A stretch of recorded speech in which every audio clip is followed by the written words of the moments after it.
Sir, are you ready for some video game Twitter?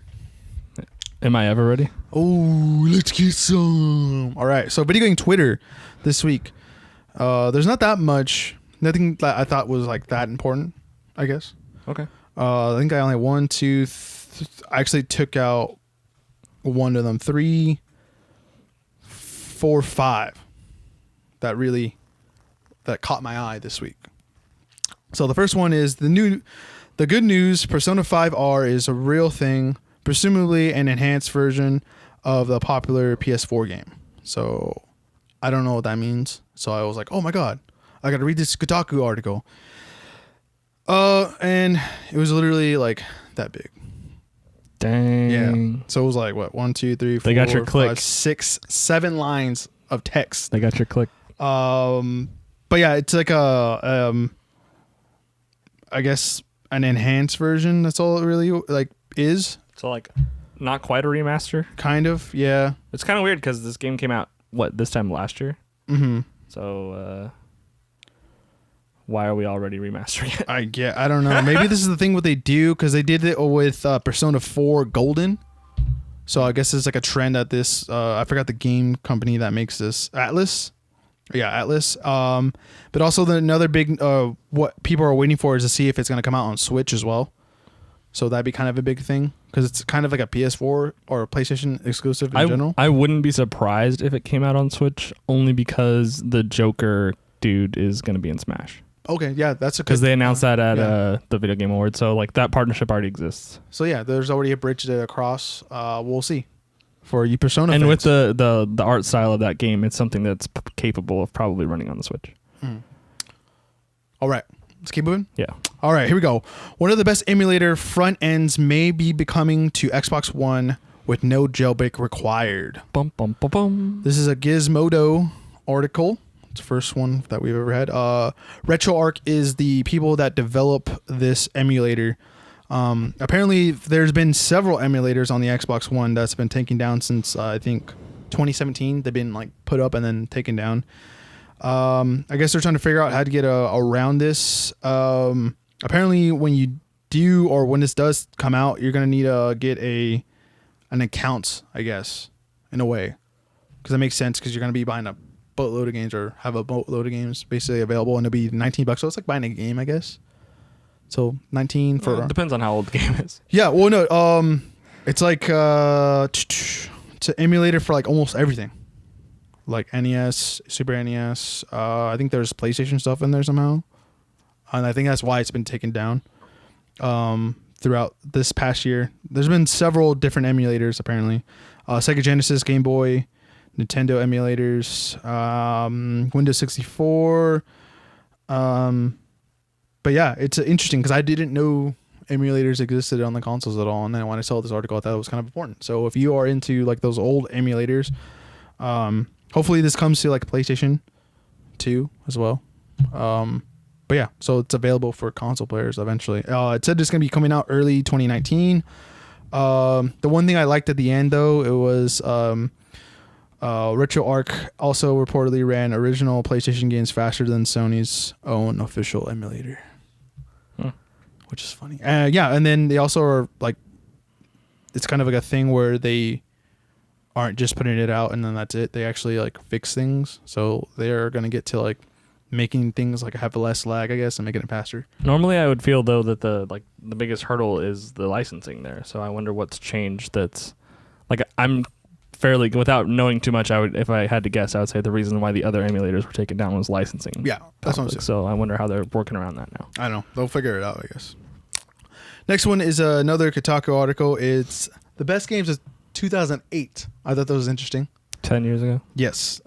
Which was kind of cool. It's a that cool. was the year Halo 3 came out, wasn't it? I believe so. Well, I was just gonna go through and explain like they basically talks. It's kind of like Kotaku has like a lot of the other article that I took out was actually another one. It was just a lot of just personal stuff, I guess, in it, or anecdotal in the beginning. Yeah. But once we got into like the actually nitty-gritty of it, Super Smash Bros. Brawl came out in 2008. Dang. Which was kind of interesting. They also did like a comparison, like Super Smash Bros. Brawl came out 2008, 2018, Super Smash Brothers Ultimate comes out. Fallout 3 came out, and then Fallout 76 came out 2018, which is kind of interesting. Crawl out to the Fallout, baby. Far Cry 2 came out in 2008. Dang. A great game. And then Grand Theft Auto 4 came out in 2008. I did not play that one. Yes, very good game. And then their comparisons were Red Dead Redemption 2, obviously, because it's Rockstar, and then Far Cry 5 came out earlier in 2018. Yeah, it did. Left 4 Dead 4. I don't know how they made this comparison, but apparently it's similar to Warhammer Vermintide 2, obviously. Left 4 Dead 4? Or Left 4 Dead, sorry. Oh, Sorry. I was going to say, I was like, I didn't know there were 4 of those games. You remember, I'm dyslexic, bro. I put the 4 at the end. What was another one?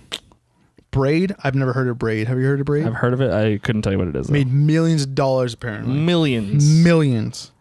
It's a puzzle game. And I guess they compared it to Celeste. Last Odyssey, another game that came out from I don't know how to say it, Hironobu Sakujuichi. I'm sorry if I butchered that. It's a Final Fantasy game maker that made that game 10 years ago. Okay. And then the last one, Space Invaders Extreme came out. So yeah, and then Tetris Effect came out. So obviously not the year that Halo 3 came out. I think Halo 3 came out in early 2007, maybe. I don't know. I'm not sure. I'll double check. I know that I bought that. I got my. That would have been around the time I got my 360, and I know that I bought that. I think it might have came out. I think it was like a launch game. Oh, okay. Or close to launch. I know I bought that, and I bought Call of Duty World at War like when I got my system. So. Okay. Well, let's keep moving, ladies and gentlemen. We got 2 more for you. We got an IGN article update: Bethesda Fallout Shelter lawsuit resolved. Apparently, if you guys heard of Westworld, they came out with a game, like a mobile game, just like Fallout Shelter, and it was actually interesting when I went through this article and like the connections. Apparently, Warner Brothers commissioned Behavior Interactive, who also helped out with Bethesda making Fallout Shelter. And they're suing them, both of them actually. One for Behavior for its involvement in the original Shelter, obviously involvement or development, and saying about how they used assets and similar art styles from Fallout Shelter into the new Westworld game. So they're basically accusing them of plagiarism? In a way, I guess. And then they're also suing Warner Brothers for having interest in investment, I guess, in the company to make the game, I guess. Which is kind of interesting. But like Warner, like this whole article has like statements and whatnot. They're pretty long, and I'm just giving you the gist of like what was said. Warner Brothers is saying that they didn't induce Behavior Interactive to use any of these assets, I guess. So in other words, they're like hanging them out to dry. Yes. So like Bethesda's already settled with Behavior, and then they're still in the process with Warner Brothers. So yeah. Interesting article. I saw a tweet about Westworld mobile game being sued, but I didn't know it was by Bethesda. And then actually reading and seeing Behavior Interactive being involved, and like you just saw it clearly, I guess. And I would assume probably they might have maybe. But yeah, that's an interesting article, I thought. All right, we got the last one. South Korean biggest game giant is suddenly up for sale. I've never heard of this gaming giant. I was real interested, like all you should be as well. It's a Kotaku article. Kim Jong-ju, founder of Nexon.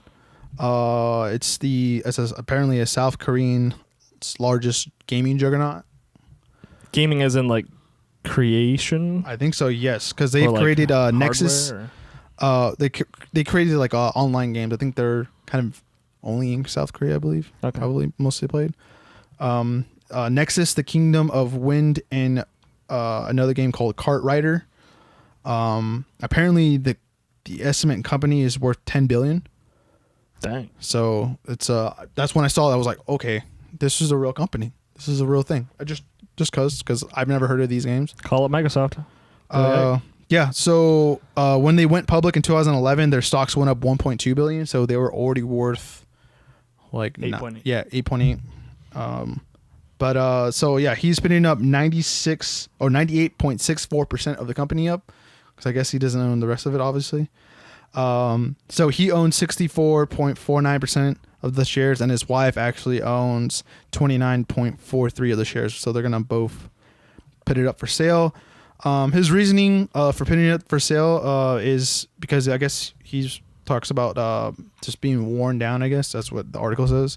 By regulations and legal battles, and apparently corruption going on.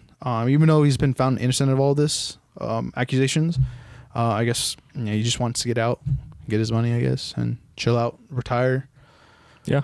Smoke some South Korean weed if they have that there. Take some naps on his pile of $10 billion cash. Yeah, exactly, dude. I think that I guess this is probably not, without knowing too much about what exactly it is that their company does and like what sort of reach that they have. But I would think that this, I know Microsoft has been really busy. We talked about it a lot over the last few months, like all the studios that they have been acquiring and such.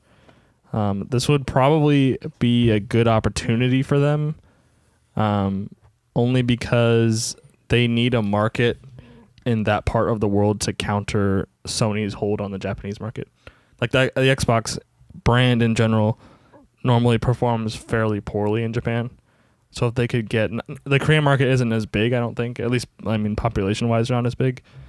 But this could be a good opportunity for Microsoft. Yeah, it's a big company, online gaming. They can maybe integrate some of that stuff on to the Xbox. I always thought like Xbox would...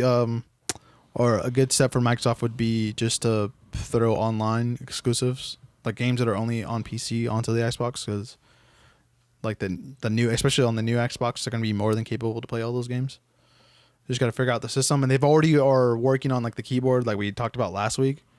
So it seems like they're not going to be tied down to a controller completely. Yeah, with all like the support from other game developers that are going to try to work with the keyboard, I guess. Not to take the controller completely out. It just makes more sense to think bigger than just console exclusives, I guess, because we've been seeing obviously the games move from console exclusive to like PC, and they're starting to get their feet wet over there as well. So probably just testing. But like buying this company, I mean, I don't know. And they wouldn't even need to buy all of it. I Yeah. mean, they could buy just like controlling share. Yeah, they would probably just need to buy like what's his name? The guy out, Kim's 69%. Yeah. To probably just be fine. So that's... I don't know really. I guess I'm not sure what they paid for all the other. I'm sure it wasn't like billions for the other. Maybe combined it was like a couple billion. For all the other studios, probably not even that much. So it would probably translate even more, obviously, in whatever currency the South Korea is run with or is used. Oh, I didn't really think about the conversion or the conversion. But I think it's 10 billion in US dollars, probably. Okay. If it's 10 billion Korean, and I'm not too sure what's the difference.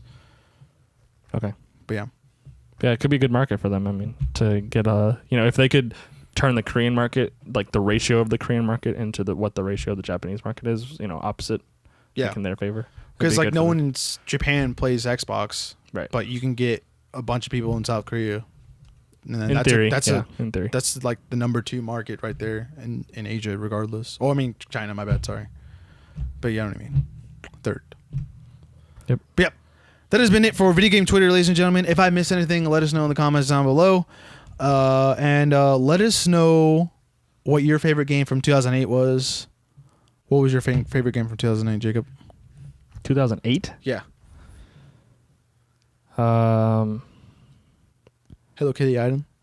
Yeah, I guess. Whatever Call of Duty came out this year, that year probably. Would have been World at War, maybe. Yeah, that or one of the. Or Modern Warfare 2 wouldn't have came out. It was before that, right? Oh no, that was after World at War. It was Modern after Warfare, World War. Before World at War was Call of Duty 4. Right. Yeah. So Which Modern would Warfare. be Modern Warfare 1. Right. Technically. Modern Warfare 2 came out after that. Probably whatever Call of Duty came out. I don't think I played hardly any. I didn't play GTA 4. I didn't play Far Cry 2. I didn't play Braid and those other things that are on there. I played Smash for sure. Yeah. I would have played a lot of Smash. I didn't buy it on launch though. It's crazy that like the Wii is that old. Huh? It makes sense though. No, because like we were in high school. That was like beginning of high school. So